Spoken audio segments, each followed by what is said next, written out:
उनका एक सीरियल था जो फ्लॉप हो गया था। वाह वाह मेरे देश के लोगों, वाह, सच में अब कोई वर्ड ही नहीं उसके आगे।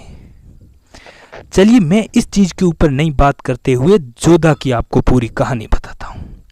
तो आपको सबसे पहले कह दूं कि जोधा एक सबसे बड़ा झूठ है, इसलिए क्योंकि जोधा नाम की कोई लड़की हुई ही नहीं थी।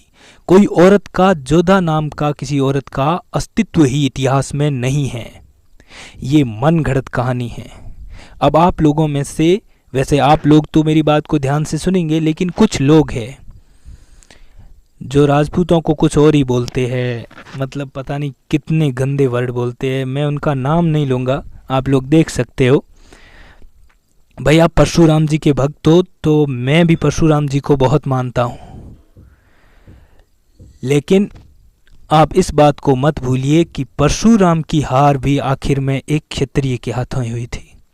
आप इसको अन्यथा न ले, बल्कि सबका सम्मान करें, क्योंकि अगर मैं मेरे वीडियो में राजपूतों के बारे में बताता हूँ तो मैं किसी दूसरी जाति के बारे में गलत नहीं बोलता हूँ, क्योंकि राजपूतों के साथ में भी दूसरी जातियाँ बहुत रही थी, जैसे ब्राह्मण, राजपुरोहित, जिनका हम सम्मान करते हैं। आज भी कोई राजपुरोहित ब्राह्मण मेरे सामने आता है तो मैं उसका तहे दिल से उनके पैर छूता हूँ, उन्हें वो दर्जा देता हूँ जो एक गुरु का होता है। अब ऐसी बात नहीं है कि राजपूत ब्राह्मणों का सम्मान करते हैं इसलिए ऐसा करते हैं, तो ऐसी बात नहीं है। भील जाति जिन्होंने कई बार राजपूतों का सहयोग दिया, और मैं कोशिश करूंगा कि एक वीडियो भील जाति पे भी बनाऊं, जिन्होंने महाराणा प्रताप का इतना सहयोग दिया था, उस वक्त दिया था जब उनके पास कुछ भी नहीं था। तो मैं किसी जाति के बारे में गलत नहीं बोलूँगा, क्योंकि मैं मानता हूँ कि हर जाति अपने में श्रेष्ठ है। इसलिए आपसे यही निवेदन है कि आप प्लीज़, जो भी हो आप, नाम अब मैं क्या लूँ यार, मुझे शर्म आती है आप पे यार, कुछ तो लिहाज करो इस चीज़ का। चलिए हम इस चीज़ को छोड़ते हुए अपनी कहानी की ओर बढ़ते हैं। तो मैं कह रहा था कि जोधा नाम की कोई लड़की या औरत नहीं थी, तो वो कौन है जिसका प्रचलन जोधा नाम से हो रहा है? तो उस लड़की का रियल नाम मरियम उल जवानी था, जो कि आमेर के महाराजा भारमल के विवाह के समय दहेज के रूप में दी गई थी, और वो एक पर्शियन दासी थी। उसका लालन पालन हमारे राजपूताने में हुआ था, राजपूतों के परिवार में हुआ था, इसलिए वो राजपूतों के रीति रिवाज को भली प्रकार से जानती थी, और राजपूतों में उसका नाम हरकाबाई रखा गया था, जिसे कहीं कहीं हीर कोरणी भी कहा जाता है।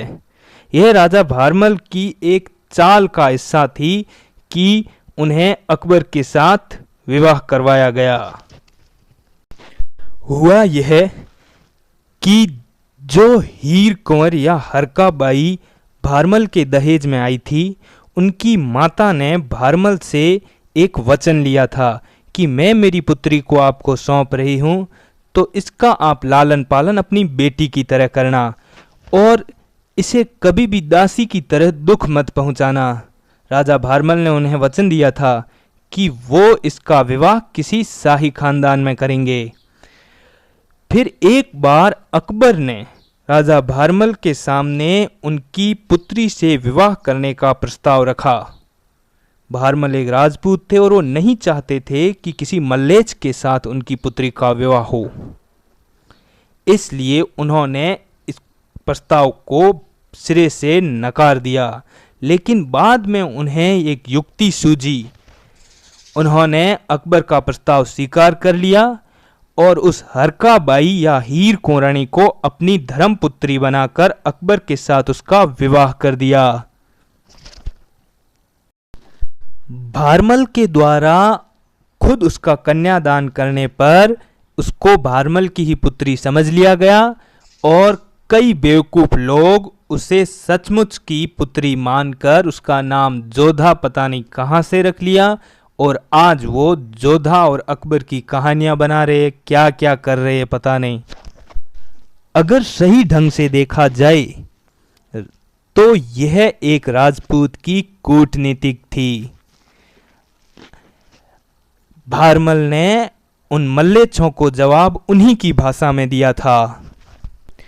अब कुछ लोग जिनका जिक्र मैंने पहले भी किया था वो कहेंगे कि भाई सबूत क्या है तेरे पास, सबूत क्या है? तो भाई मैं तुम्हें बता दूं कि ये मैं नहीं कहता, बल्कि कई ग्रंथों में लिखा हुआ है। मैं इनके तुम्हें सबूत देता हूं। सबूत नंबर फर्स्ट, ईरान के मलिक नेशनल संग्रहालय में रखी गई किताबों में इंडियन मुगलों का विवाह एक पर्शियन दासी से हुआ था, ऐसा उल्लेख मिलता है।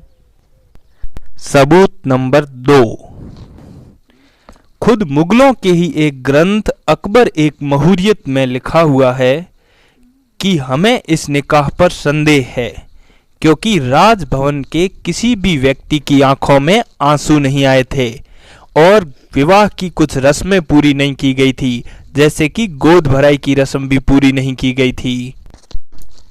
सबूत नंबर 3, अरब की कई किताबों में लिखा हुआ है कि हमें इस निकाह पर संदेह है। सबूत नंबर 4, 17वीं सदी में जब पारसी भारत घूमने आए थे तब उन्होंने अपने एक ग्रंथ में लिखा था कि एक भारतीय ने पारस की एक वेश्या को शाही हरम में भेजकर हम पारसी लोगों पर उपकार किया है। उस भारतीय राजा को हमारे भगवान स्वर्ग में जगह दे। सबूत नंबर 5, सिख धर्म गुरु अर्जुन सिंह और गुरु गोविंद सिंह ने इस विवाह के समय एक बात स्वीकारी थी कि राजपूतों ने तलवारों के साथ साथ बुद्धि का इस्तेमाल करना भी अब सीख लिया है। मतलब अब राजपूत तलवार और बुद्धि दोनों का इस्तेमाल करने लग गए हैं। यही सब क्यों हमारे खुद के इतिहासकार भाट, चारण, ये सारे कवि ये सब कहते हैं कि आमेर के दुर्ग में मुगलों की फौज आई और एक दासी की पुत्री से ब्याह करके चली गई। राजपूतों, तुमने पहली बार बिना लड़े ही जीत ले ली। वाह रे राजपूतों, वाह रे राजपूतों। तो दोस्तों, ये थी असली कहानी और यही वो तथ्य है जिनके आधार पर मैं ये कहता हूँ कि जोधा एक सबसे बड़ा झूठ है। जोधा नाम की कोई स्त्री नहीं थी, हरकाबाई थी जो एक पर्शियन दासी थी और राजा भारमल ने उन्हें अपनी धर्मपुत्री मानकर तथा अपने वचनबद्धता के कारण उसे अपनी कूटनीति का हिस्सा बनाकर अकबर से उसकी शादी कर दी। लेकिन लोगों ने इसे पता नहीं क्या मान लिया। कहते हैं ना, अधूरा ज्ञान खतरनाक होता है, वो यहाँ साबित हो गया।